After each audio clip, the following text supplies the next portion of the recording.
Hi friends, நான் வந்து ஏர்வாடி பீச்சுக்கிட்ட வந்தேன். வந்த இடத்துல பார்த்தீங்கன்னா இது என்னன்னே தெரியல. இது ஒருத்தவங்க சொல்கிறாங்க பாம்பு, கடல் பாம்புங்கிறாங்க. இது பார்த்தா பாம்பு மாதிரின்னு தெரியல, மீன் மாதிரி இருக்குது. அது தொடர்றதுக்கும் பயமாக இருக்குது.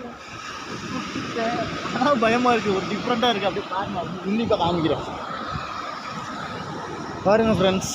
இது என்ன மாதிரி ரகம்னு தெரியலை, ஒரு டிஃப்ரெண்ட்டாக இருக்குது. அது வாயில் பல்ல பார்த்தீங்களா, அத்தாடி பயமாக இருக்கே, எந்திரிச்சு கடிச்சிருக்கு. இது பாம்புங்கிறாங்க, என்னன்னு தெரியல, டிஃப்ரெண்ட்டாக இருக்குது.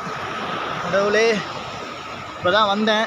ஆனால் இங்கே அழகை சுற்றி பார்த்து நிறைய இருக்குது டிஃப்ரெண்ட்டாக. இதுவும் ஒரு டிஃப்ரெண்ட்டு.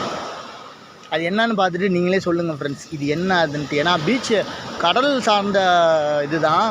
மீனா பாம்பா என்ன வகைன்னே தெரியல. அதை தொடுறதுக்கும் பயமாக இருக்குது எனக்கு. செத்தாக இருந்தாலும் ஒரு மாதிரியாக இருக்குது, ரஃப்பாக.